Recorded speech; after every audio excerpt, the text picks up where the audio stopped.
जय हिंद, राम राम। मोटापा या पेट की चर्बी या बेली फैट, सबसे ज्यादा जो हम लोग फैट स्टोर करते हैं, जब फैट हमारा बढ़ता है तो सबसे ज्यादा स्टोर कहाँ पे होता है? हमारे बेली एरिया में। उसके बाद आता है हमारा लोअर एरिया, चाहे आपके हिप्स हो गए, चाहे आपकी थाइज हो गई, सबसे ज्यादा फैट यहाँ पे स्टोर होता है।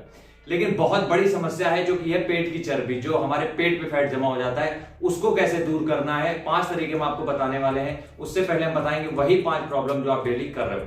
सबसे पहली चीज, जब भी आप कुछ खाते हो, ठीक है, तो आपकी बॉडी, जैसे आपकी बॉडी को 1500 कैलोरी चाहिए डेली के, जो भी आप काम करते हो, सारा सब कुछ अपना काम करते हो, उसके लिए आपको 1500 कैलोरी चाहिए। अब आप डेली अपने फूड से ले रहे हो 2000 कैलोरीज, कभी कभी 2500, कभी कभी 3000 कैलोरीज ले लेते हो, आपको पता भी नहीं चलता है। उससे क्या होता है? 1500 कैलोरीज तो आपने डेली अपना, जो भी आप अपना काम करते हो, ऑफिस वर्क करते हो या घर पे कुछ काम करते हो, 1500 कैलोरीज तो बर्न हो गए। जो एक्स्ट्रा कैलोरीज है 500 या 1000 कैलोरीज जो एक्स्ट्रा है, वो धीरे धीरे आपके स्टोर होती हैं, और वो सबसे ज्यादा स्टोर होती हैं आपके स्टमक एरिया पे, आपके पेट के एरिया पे। तो उससे क्या होता है? धीरे धीरे फैट परसेंटेज बढ़ता जाता है और आपको बेली फैट दिखता है, थाई फैट दिखता है, कभी चेस्ट फैट, सारा जो भी फैट है आपका स्टोर हो जाता है। ठीक है, तो आपको करना क्या है?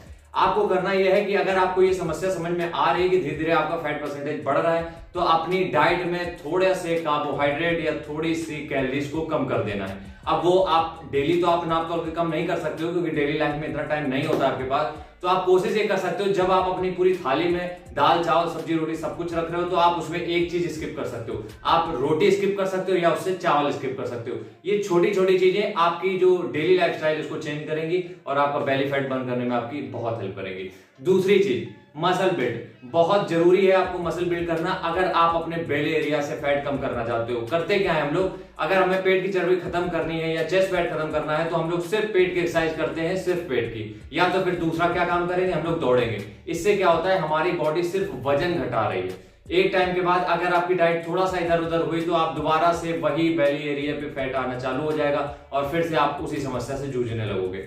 अब जब आप मसल बिल्ड करते हो, चाहे आप होम वर्कआउट करो, चाहे आप जिम ज्वाइन करो, तो जब आपकी मसल बिल्ड होती है, तो क्या होता है? जब आपकी मसल बिल्ड होती है तो वो ग्रो होती है। जब आप जिम करते हो, आपकी मसल फाइबर ब्रेक डाउन होती हैं, आप उनको फूड देते हो, वो बिल्ड होती हैं। तो जब मसल बड़ी होंगी तो उनको ज्यादा फूड चाहिए होगा, ठीक है।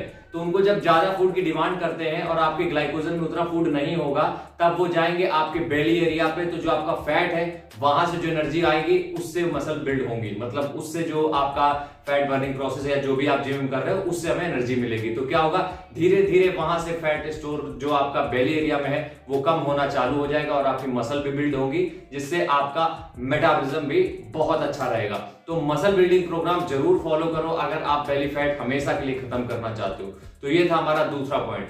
तीसरे पॉइंट की तरफ अगर चलें आप, तो हमें ये लगता है कि हम जितने भी हेल्दी फूड खाते हैं वो सब हमारे लिए बने हैं। नहीं, अगर आपका बेली फैट है, आप किसी भी तरीके के फैट से जूझ रहे हैं, मतलब आपकी ओवरऑल बॉडी फैट परसेंटेज ज्यादा है, तो जरूरी नहीं कि हर हेल्दी फूड आपके लिए ही बना हो। मैं बात कर रहा हूं यहाँ पर टोटल फैट वाला, जो मिल्क होता है, जो दही होता है, पनीर होता है, या घर में जो देसी लड्डू बनते हैं, बहुत हेल्दी होते हैं। हमें लगता है कि बहुत हेल्दी तो हमें खा लेने चाहिए। नहीं, ऐसा नहीं होता है। आपको एक बार में, मतलब जब भी आप एक ग्लास मिल्क लेते हो, उसमें बहुत सारे आपको कैलोरीज मिल जाते हैं। आपको 100 ग्राम पनीर में बहुत सारे कैलोरीज मिल जाते हैं। तो ये आपका धीरे धीरे क्या है, कैलोरीज का जो इंटेक है वो इतना बढ़ा देते हैं कि आपको पता भी नहीं चलता है, ठीक है। और जो आप एक लड्डू खाते हो, जो आपको हेल्दी लगता है, वो कम से कम 100 से 150 कैलोरीज आपको एक बार में दे जाता है। तो जरूरी नहीं है कि हर हेल्दी फूड आपके लिए ही बना हो। तो ये चीजें थोड़ा सा ध्यान में रख के इन चीजों को थोड़ा सा अवॉइड करना है। हमें लो फैट वाला मिल्क यूज करना है। पनीर की जगह आप टोफू यूज कर सकते हो, और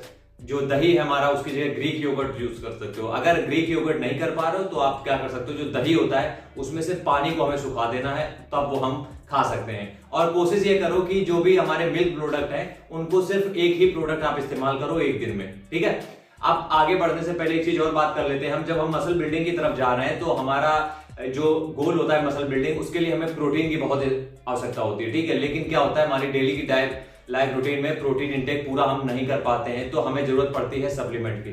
तो मैं काफी प्रोडक्ट्स इनके रिव्यू कर चुका हूं एज इट इज के। तो एक और प्रोडक्ट हमारे पास आया है, जो कि है वे प्रोटीन आइसोलेट। आप क्या कर सकते हो, जब भी आप मसल बिल्डिंग प्रोग्राम को फॉलो कर रहे हो, आपका बजट नहीं है उतना, तो आप एज इट इज का वे प्रोटीन आइसोलेट इस्तेमाल कर सकते हो। ये एक स्कूप में आपको देता है लगभग 100 से 110 कैलोरीज, साथ ही साथ आपको मिल जाते हैं इसमें 25 से 27 ग्राम तक प्रोटीन, और ये अनफ्लेवर्ड है, कोई भी इसमें स्वीटनर ऐड नहीं है, कोई प्रिजर्वेटिव नहीं ऐड है, तो आप इसको आराम से इस्तेमाल कर सकते हो। आप एक स्कूप वे प्रोटीन का अपने वर्कआउट के बाद जरूर ट्राई कर सकते हो। इससे क्या होगा, आपकी मसल बिल्डिंग में आपको बहुत हेल्प मिलेगी, और ये बहुत ही चीप प्राइस में भी मिल जाता है। तो हमारे लिए, सबके लिए, चाहे आप हॉस्टल में रहते हो या आप घर पे हो, आपके पास नहीं है उतना बजट, कोई भी अफोर्ड कर सकता है। 1000-1200 की रेंज में बहुत अच्छा एक प्रोडक्ट है ये। तो इसका जो बाइंग लिंक होगा वो मैं डिस्क्रिप्शन में डाल दूंगा। चौथे पॉइंट की तरफ चले तो बहुत ज्यादा जिसकी वजह से हमें फैट का सामना, मतलब हमारी बॉडी में फैट स्टोर हो रहा है, वो है रिफाइंड शुगर और रिफाइंड ऑयल। रिफाइंड शुगर क्या होता है, अपने यहाँ जो चीनी का इस्तेमाल होता है बहुत ज्यादा। अब होता क्या है वो समझो आप। चीनी में होता है यार एम्प्टी कैलोरीज, और जो एम्प्टी कैलोरीज होती है वो आपकी बॉडी में बिल्कुल भी, एक तो कुछ भी इन्वेस्टमेंट नहीं होता आपकी बॉडी के लिए वो, और बहुत ही बेकार चीजें होती हैं जो भी एम्प्टी कैलोरीज के माध्यम से आप अपने शरीर में लेते हो। ठीक है, चीनी का क्या होता है कि जब भी हमारे घर में चाय भी बनती है तो आप 1 चम्मच चीनी एक इंसान इस्तेमाल कर लेता है आराम से। इतनी हमारे यहाँ चाय इस तरीके की बनाई जाती है, ठीक है, और वो 1 चम्मच में आपको मिलते हैं 120 से 130 कैलोरीज। इस तरीके के हम लगभग दिन में 4 चम्मच चीनी का इस्तेमाल करते हैं, जिससे कि हमें मिलता है कितना, 500 कैलोरीज। अब आप ये समझो सिर्फ आप शुगर से 500 कैलोरीज इंटेक कर रहे हो, बाकी का जो आपका फूड है वो तो आपकी कैलोरीज को बढ़ा ही रहा है। तो कैलोरीज को अगर आपको रिस्ट्रिक्ट करना है तो सबसे पहले शुगर को बंद करना पड़ेगा। इसकी जगह आप दूसरे जो अल्टरनेटिव है उनको इस्तेमाल कर सकते हो। थोड़ा बहुत आप जैगरी का इस्तेमाल कर सकते हो, या नेचुरल शुगर के जो सोर्सेज है जैसे कि हमारे फ्रूट्स हो गए, या तो फिर ड्राई फ्रूट्स का, आप किशमिश का इस्तेमाल कर सकते हो। इन सब चीजों का आप इस्तेमाल कर सकते हो, लेकिन आपको शुगर को पूरी तरीके से रिस्ट्रिक्ट करना पड़ेगा, स्किप करना पड़ेगा। दूसरा है रिफाइंड ऑयल। रिफाइंड ऑयल भी एक तरीके का एम्प्टी कैलोरीज है और बैड कैलोरीज के अंतर्गत आता है। ये आपको देता है 100 से 120 कैलोरीज। तो अगर आपके यहाँ पूड़ियां भी बन रही हैं तो उनमें भी 2 से 3 चम्मच आप ही ले जाते हो, रिफाइंड ऑयल पी जाते हो। तो सोचो आप कि आपको सिर्फ इन 2 चीजों से लगभग अराउंड 1000 कैलोरीज आप इंटेक कर ले रहे हो, सिर्फ इन 2 चीजों से। तो अगर आप ये 2 चीजों से आप रिमूव कर रहे हो, 2 चीजों को अपनी डाइट से, तो आप बहुत ज्यादा अपनी कैलोरीज सेव कर रहे हो, जिससे कि आप इससे अच्छा हेल्दी फूड खा सकते हो। तो आपको क्या करना है, चीनी और रिफाइंड ऑयल को पूरी तरीके से बंद कर देना है, पूरी तरीके से। आप घी का इस्तेमाल कर सकते हो 1 से 2 चम्मच, कोई दिक्कत नहीं। आखिरी हम बात करेंगे ग्रीन वेजीज।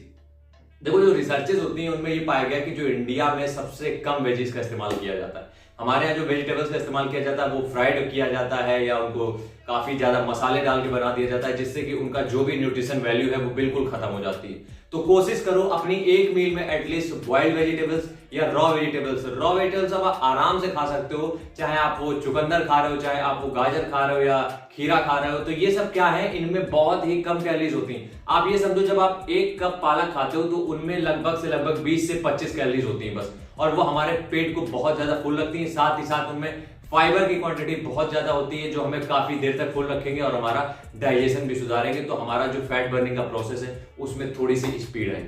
अगला वीडियो हम लाने वाले हैं देसी डाइट प्लान क्या होना चाहिए आपके फैट लॉस गोल के लिए। खासकर हम फोकस कर रहे हैं बेली फैट पे, क्योंकि सबसे ज्यादा डिमांड यही है। लेकिन आप एक चीज का ध्यान रखो, कोई भी चीज आप अगर चाहते हो कि चेस्ट से फैट हट जाए तो वो नहीं हो सकता। आप चाहते हो बेली से फैट चला जाए, नहीं होगा। आपको ओवरऑल बॉडी फैट परसेंटेज कम करना पड़ेगा। आज के वीडियो को यही एंड करते हैं। एज इट इज का वे प्रोटीन आइसोलेट आपको डिस्क्रिप्शन में लिंक मिल जाएगा, आप वहां से बाय कर सकते हो। तब तक के लिए जय हिंद, जय भारत।